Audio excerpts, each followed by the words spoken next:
Welcome back, everyone. Before we dive in, be sure to drop your thoughts, feelings, and lessons in the comments below. Like the video and subscribe so you never miss stories like this. Let's get into it. The cruel thing my wife did was invite me to dinner with her parents like it was a peace offering, then try to trap me into signing paperwork that would ruin me financially and let her family paint me as unstable, while she watched me drown and never once showed remorse. Here's how it happened. My name is Khalil Varnado. I'm a black man who used to believe that if you stayed consistent, people eventually met you in the middle. I believed in showing up, paying what I owed, keeping my word, and speaking carefully when emotions got loud. I learned too late that consistency makes you easy to predict. It gives the wrong people a schedule to exploit. Serena Motley, my wife, used to call me steady like it was a compliment. Toward the end, she said it like an insult. We lived in a quiet pocket of Indianapolis where the streets looked harmless and the neighbors nodded without ever asking real questions.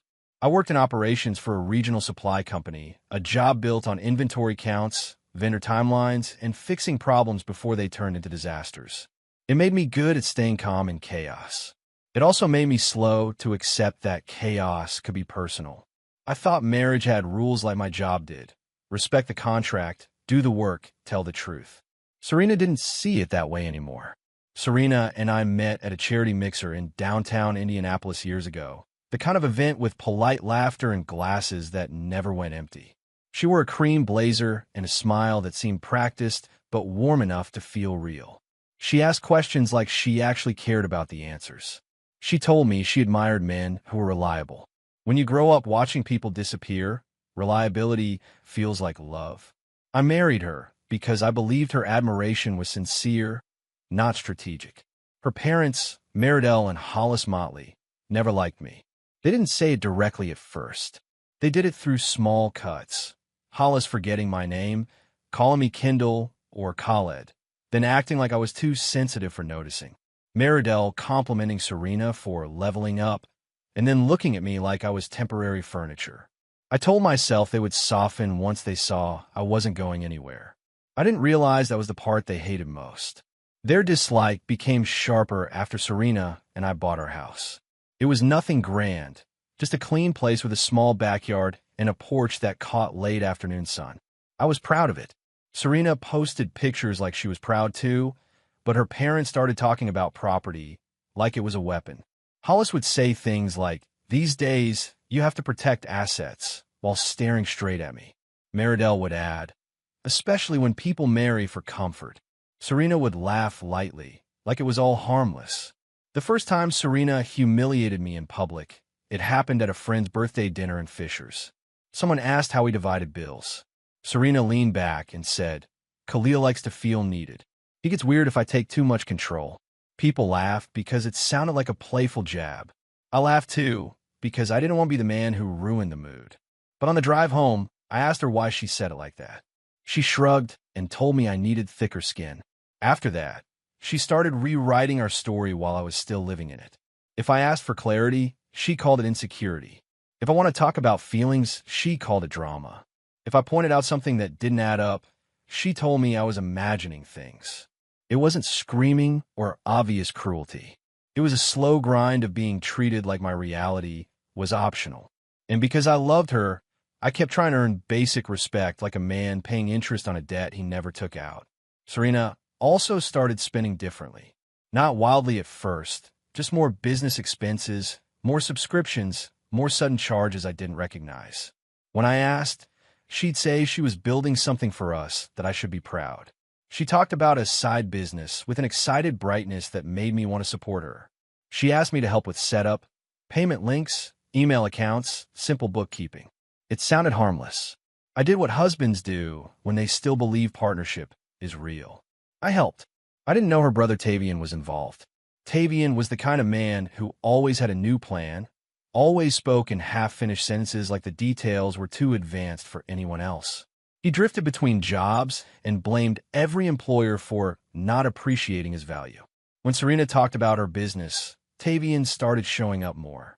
He'd sit at our kitchen counter and grin at Serena like they shared a private joke. Sometimes I walked into the room and their conversation would pause, then restart in a different direction. The tension hit a new level the month Serena suggested we attend family dinner at her parents' house in Carmel. She framed it like a reset.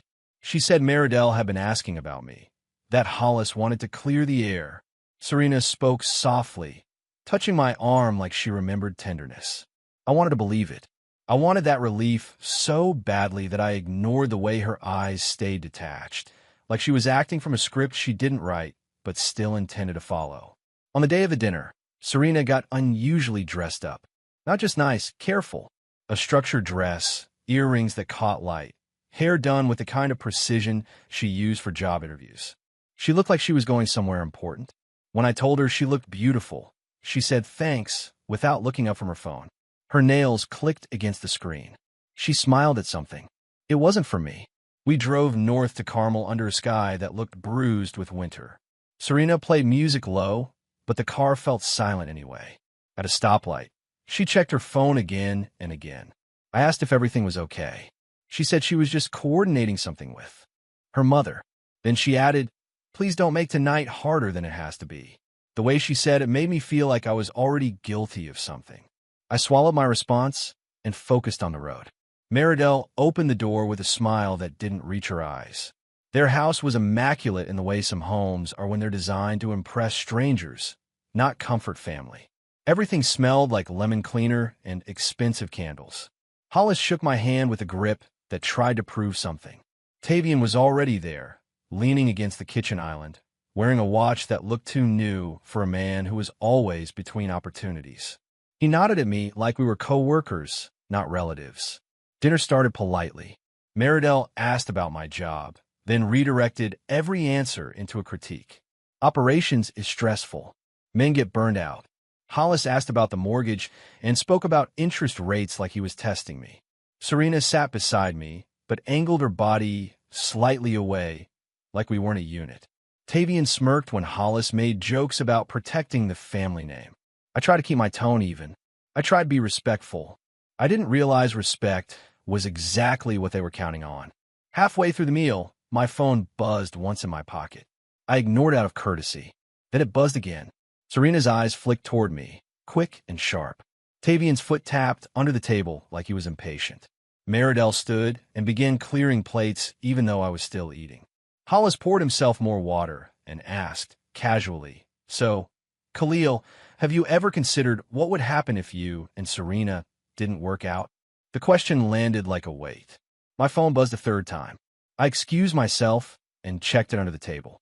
The message came from an unknown number. "Leave now." 2 words in all caps. No greeting, no explanation. My chest tightened. I read it twice like the letters might rearrange into something harmless. The second I looked up, I noticed details I hadn't wanted to see. A manila folder near Hollis's chair, the way Serena's hand kept hovering toward her purse, the way Meridell kept glancing toward the front hallway like she was waiting for someone. Serena's phone lit up. She glanced at it and stood. "I'll be right back," she said too casually. Tavian stood at the same time. "I need air," he said.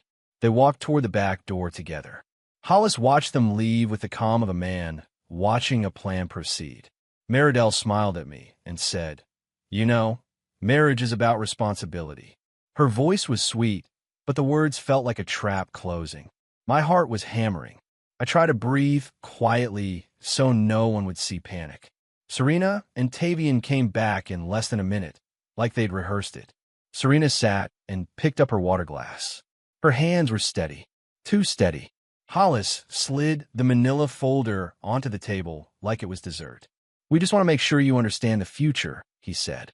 Meridell leaned in, eyes bright. "It's standard. It's smart," she said. Serena finally looked at me and said, "Khalil, just read it. It's not a big deal." My throat went dry. I opened the folder and saw pages with headings, signatures, and language that looked like it came from a lawyer. Serena's name was already printed in multiple places. There were places for my signature. Words jumped out: separate property, waiver, spousal support, voluntary. Hollis tapped a pen against the table like he was timing me. Meridell said, "This protects everyone." Serena's face stayed neutral, like she was watching a business transaction. The text on my phone burned in my mind. Leave now? I didn't argue. I didn't accuse. I felt the old instinct to keep peace rise up, and for the first time I forced it down. I closed the folder gently. I can't sign anything tonight, I said. Hollis's smile tightened. Why not? He asked. Meridell's voice turned sharper. If you're a good husband, you shouldn't have a problem. Serena's eyes narrowed. Khalil, she said quietly, warning in her tone. Tavian leaned back, satisfied, like he'd been waiting for me to react. I stood, keeping my posture calm, even as my knees shook. I'm not feeling well, I said. Thank you for dinner. Meridell's smile returned in a flash, false and fast. Oh, don't be dramatic, she said. Hollis's gaze stayed fixed on me cold. Serena didn't stand with me. She didn't ask if I was okay. She didn't follow me to the door. She just watched, eyes flat, as if I was walking out of a store without buying anything. That lack of concern cut deeper than the folder. Outside, the air hit my face like a slap.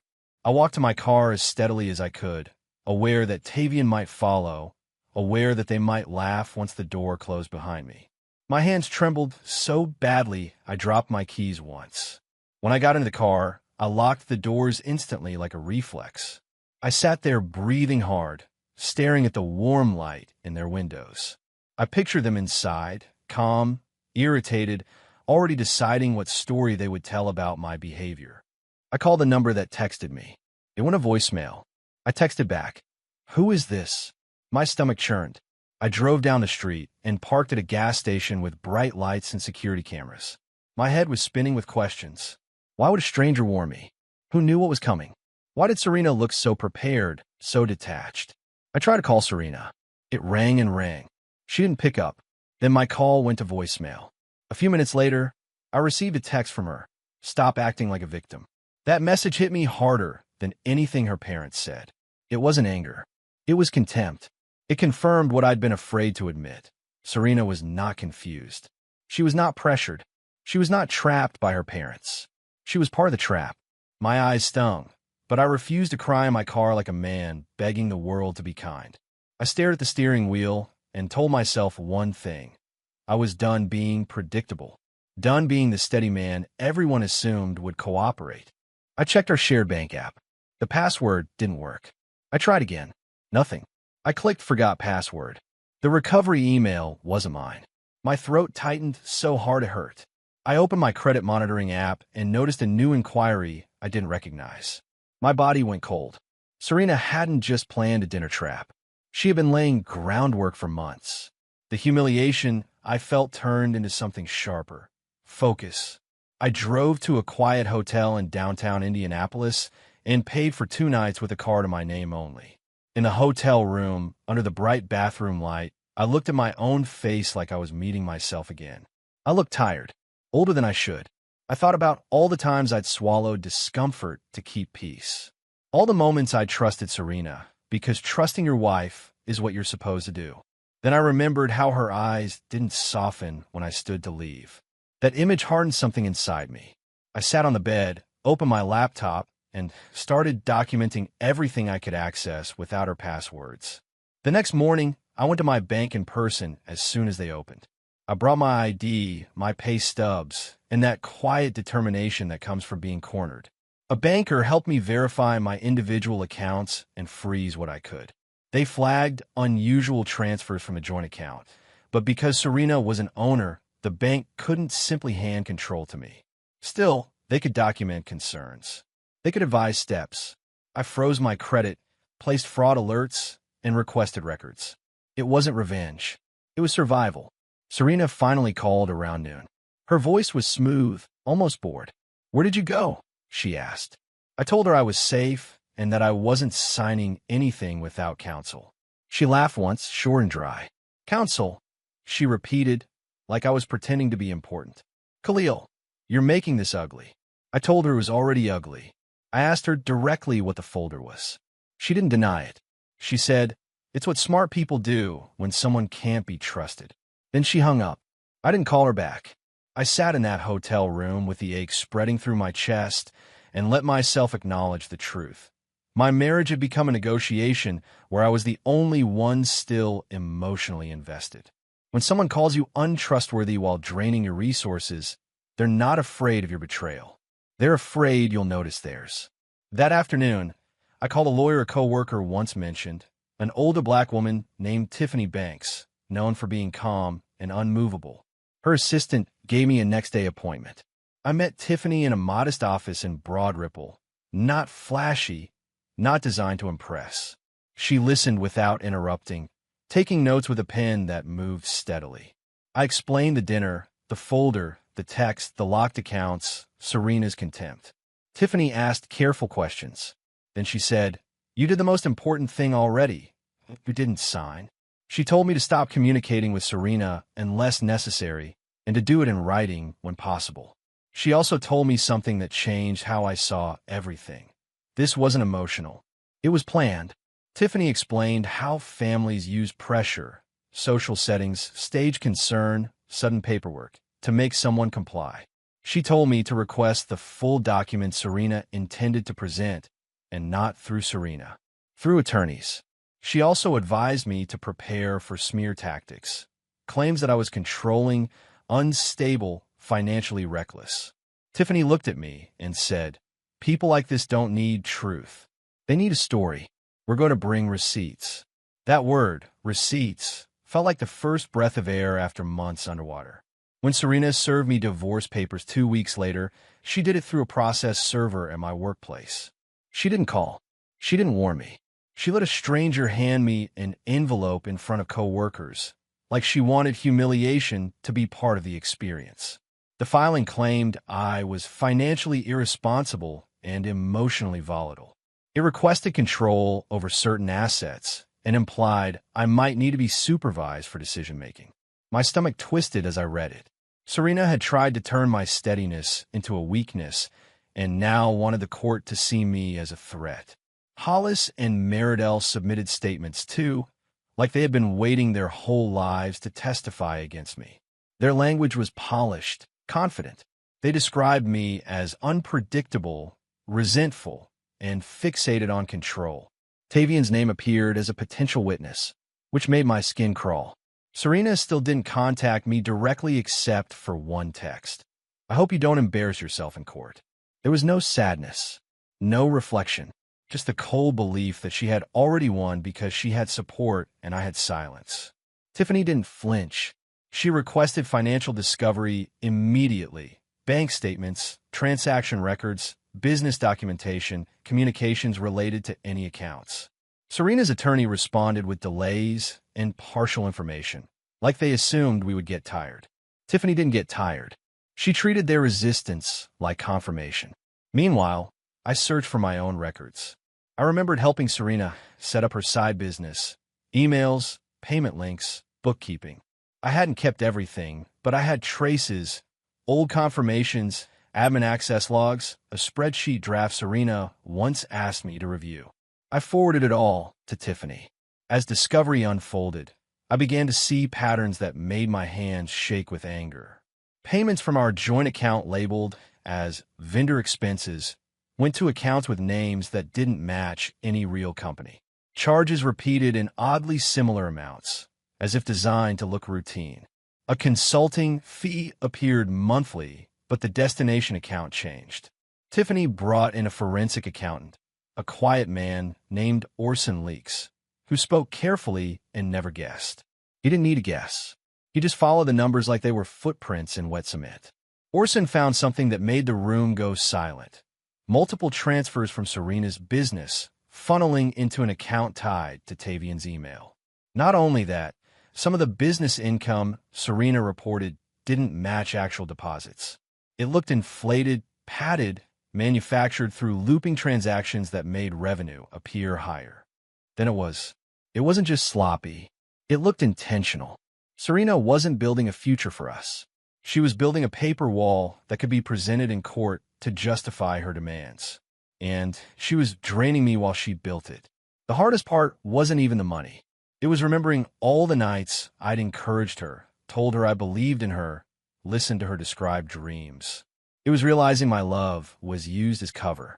Serena had let me help set up the system that would later be used to harm me. When I read her messages from that period, "Thank you, babe," You're the best. We're a team. I felt sick. Those words weren't affection. They were camouflage.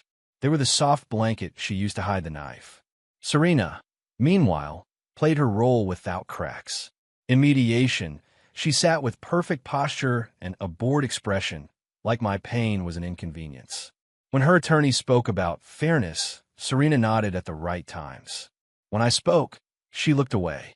She never once apologized. She never once acknowledged what she did at that dinner. Her parents came to one meeting and sat behind her like silent judges. Hollis stared at me with satisfaction, and Meridell kept a faint smile, like watching someone lose was a form of entertainment. Tiffany advised me to stay calm, to let the facts do the damage. It was harder than it sounds. Some nights I lay in the hotel room. I'd eventually turn into a month-long rental because I couldn't stand the emptiness of the house. I missed the version of Serena I thought I knew. I missed the idea of my marriage.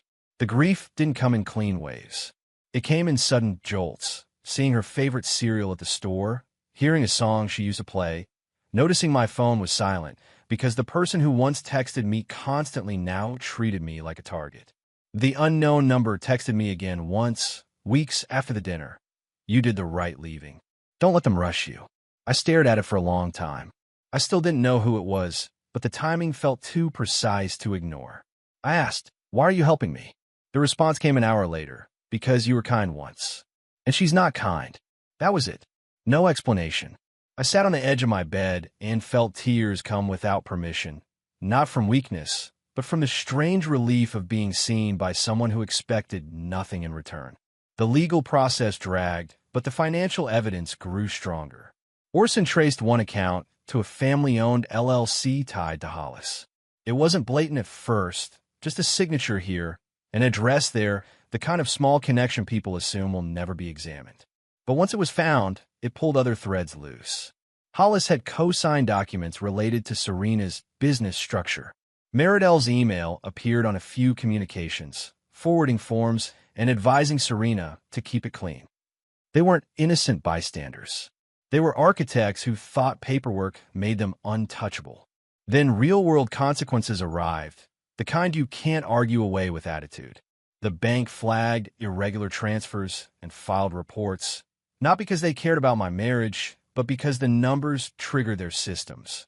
Serena got a call from the fraud department requesting clarification. She responded with irritation, as if the bank had disrespected her. She tried to shift blame to me, claiming I was confused. But confusion doesn't create repeated loops of money. Confusion doesn't explain vendor names that don't exist. The bank didn't care about her confidence.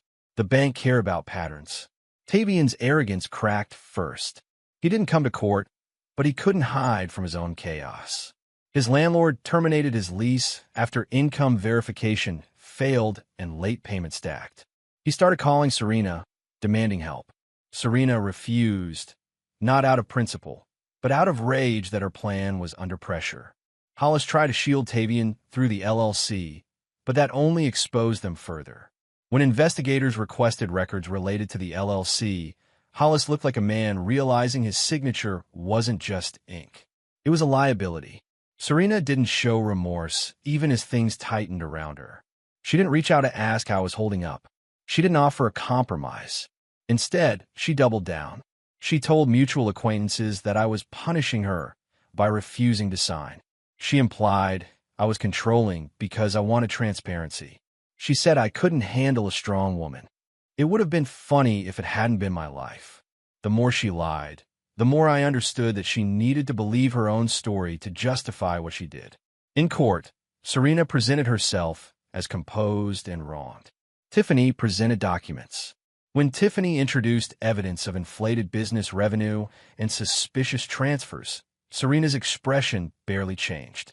She didn't look ashamed. She looked annoyed, like someone had interrupted her schedule. Her attorney tried to argue that the finances were complex. Orson testified with calm precision, explaining the loops, the inconsistencies, the destination accounts. The judge didn't react dramatically. He didn't need to. He just listened, took notes, and asked clear questions that made Serena's narrative wobble. The judge also asked about the dinner folder. Tiffany submitted the paperwork they tried to pressure me to sign, which Serena's side had tried to pretend never existed. Hollis stiffened in the courtroom. Meridell kept her chin lifted like she was still at her dining table. Serena stared straight ahead. Tiffany asked Serena if she had attempted to get me to sign the documents without counsel. Serena answered like it was normal. I thought it would simplify things. Tiffany asked if Serena believed simplification required ambushing me. Serena said, he overreacted. No remorse. No softness. Just the belief that my consent was optional. When the court ordered a deeper look into the finances, Serena's world changed quietly but sharply. Accounts were frozen, pending review. Certain transfers were flagged. Serena's attorney's tone shifted from confident to cautious. Hollis's lawyer advised him to stop communicating with Serena in writing. Tavian disappeared from view, like a man who knew his charm couldn't protect him from paperwork. The Motleys still didn't apologize. They didn't suddenly admit wrongdoing. They acted like the world was unfair for noticing. But consequences don't require confession. Consequences arrive because evidence exists. The settlement negotiations came after the pressure became real. Serena requested spousal support initially, claiming my income made her dependent. After the financial findings, that request collapsed. The judge didn't punish her emotionally. He simply denied what didn't align with facts. The property division shifted to protect me from further manipulation. I didn't win everything. Realistic outcomes don't look like movie endings. But I secured what mattered: a fair equity split, protection from false claims, and documented findings that made future attempts at character assassination less effective. Serena's plan to frame me as unstable failed because I stayed steady in the right way, through documentation, not silence.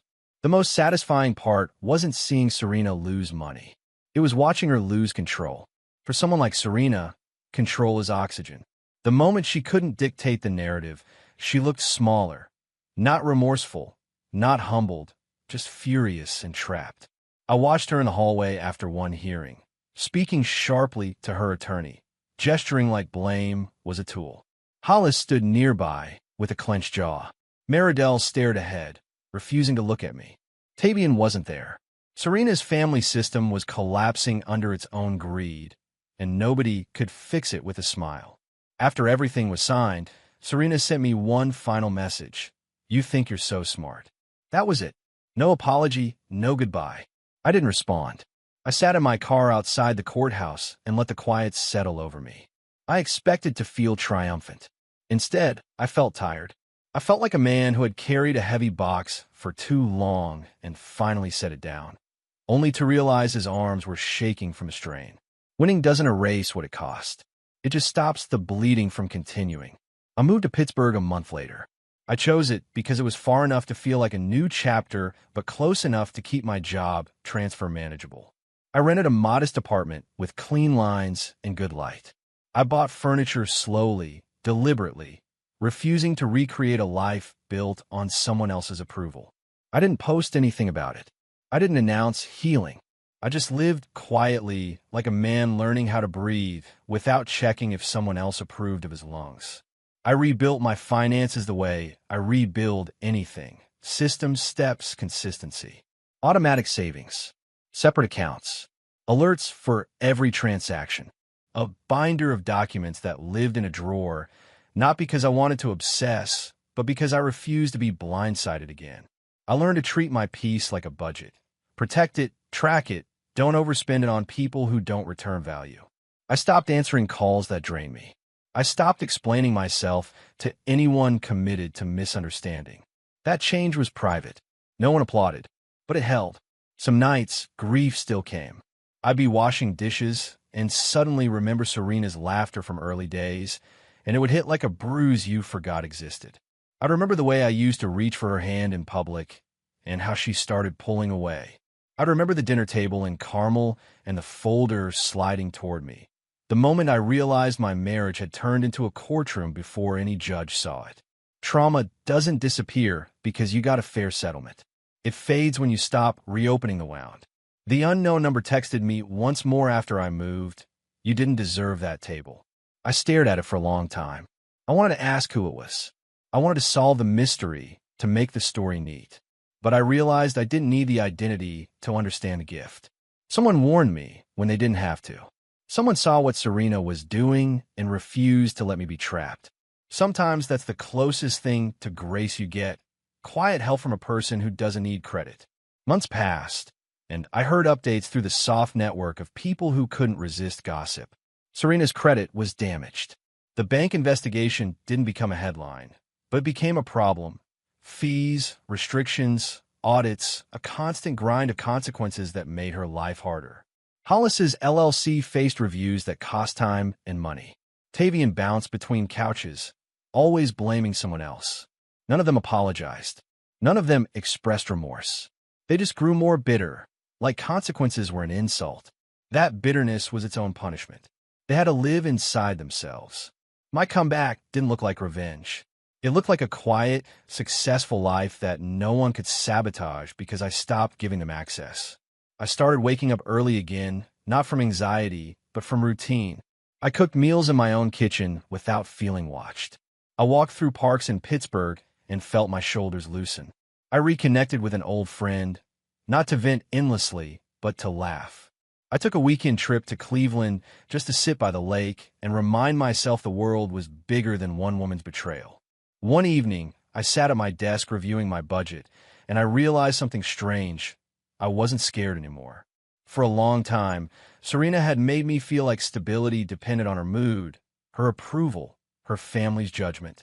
Now, my stability depended on my choices. That was the personal transformation no one could photograph. I had learned to trust myself again. I had learned that kindness without boundaries is a liability. I had learned that love should never require you to surrender your reality so someone else can rewrite it. Sometimes people ask what happened between me and Serena. I keep it simple. I say we didn't work out. I don't tell them about the folder, the trap, the way she tried to turn my steadiness into evidence against me. I don't tell them how it felt to realize the person you sleep beside can plan your ruin with a calm face. I keep it private because privacy is part of my healing. My life isn't a lesson for strangers. It's a home for me, and I protect it like one.